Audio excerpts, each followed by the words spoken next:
Saima Bangla TV থেকে সবাইকে স্বাগতম।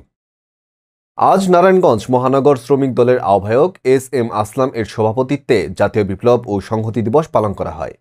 ঐতিহাসিক জাতীয় বিপ্লব ও সংহতি দিবস উপলক্ষে ২১শে নভেম্বর রোজ বৃহস্পতিবার নারায়ণগঞ্জ শহীদ মিনার প্রাঙ্গণে উক্ত সংহতি দিবস পালনে বিএনপির যারা উপস্থিত ছিলেন নারায়ণগঞ্জ মহানগর বিএনপির আহ্বায়ক অ্যাডভোকেট শাখাওয়াত আহমেদ, সদস্য সচিব আবু আল ইউসুফ খান টিপু, নারায়ণগঞ্জ শ্রমিক দলের যুগ্ম আহ্বায়ক মোহাম্মদ সেলিম হোসেন, সদস্য সচিব মোহাম্মদ ফারুক হোসেন, মোহাম্মদ লিটন, মোহাম্মদ জাহাঙ্গীর আলম, শামসুদ্দিন এবং সদস্য বিল্লাল হোসেন, মোহাম্মদ শাহিন।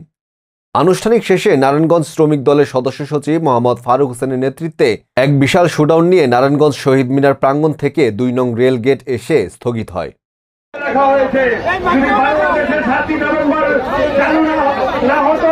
তাহলে বাংলাদেশের ইতিহাস আজকে অন্যভাবে লেখা হতো। সংগ্রামী সাথী বন্ধুগণ, আপনারা জানেন ওই ৭ই নভেম্বর সিপাহী বিপ্লব জনতার মাধ্যমে শহীদ রাষ্ট্রপতি জিয়া রহমানকে সন্ধিশালা থেকে মুক্ত করে বাংলাদেশ রাষ্ট্রীয় ক্ষমতায় অধিষ্ঠিত করেছিল। সংগ্রামী সাথী বন্ধুগণ, তাই আজকে বাংলাদেশ স্বনির্ভর বাংলাদেশ হিসেবে নিবন্ধিত হয়েছিল জিয়া রহমানের আমলে। সংগ্রামী সাথী বন্ধুগণ, সেই স্বনির্ভর বাংলাদেশ থেকে দেশি বিদেশি চক্রান্তের মাধ্যমে শহীদ রাষ্ট্রপতি জিয়া রহমানকে সুযোগী মহলরা নির্মমভাবে ওই চট্টগ্রামে সার্কিট হাউসে তাকে হত্যা করা হয়। আপনারা জানেন যে শেখ হাসিনা সেদিন কোথায় ছিল? জিয়া রহমানের হত্যার ৪ দিন আগে শেখ হাসিনা বাংলাদেশে প্রত্যাবর্তন করেছিলেন এবং যেদিন জিয়া রহমানকে হত্যা করা হয় তখন শেখ হাসিনা বরকা পিণ্ডে তখন ভারত পালিয়ে যেতে চেয়েছিল। তাই আমাদের বাংলাদেশের তৎকালীন বিডিআর তাকে গ্রেপ্তার করে বাংলাদেশে ফেরত পাঠিয়েছিল।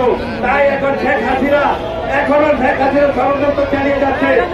বাংলাদেশে আরেকটা বিপ্লব হয়েছিল, সেটা হল ২০৩৪ সালে ৫ই আগস্ট বাংলাদেশের ছাত্র জনতার গণ অভ্যুত্থানের মাধ্যমে শেখ হাসিনা ভারতে পালিয়ে যেতে বাধ্য হয়েছিল।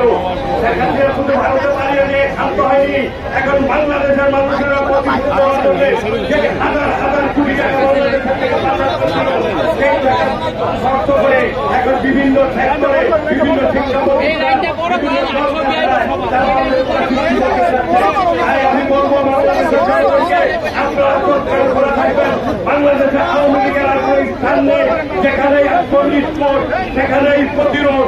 শেখ হাসিনাকে আর বাংলাদেশে আওয়ামী লীগকে আর বাংলাদেশের মাটিতে স্থান দেওয়া হবে না। সবাইকে ধন্যবাদ জানিয়ে বাংলাদেশ জিন্দাবাদ, বাংলাদেশ জাতীয়তাবাদী শ্রমিক দল জিন্দাবাদ, শহীদ অমরক বেগম খালেদা জিয়া জিন্দাবাদ, আগামী দিনের প্রণায়ক তারেক রহমান জিন্দাবাদ। সবাই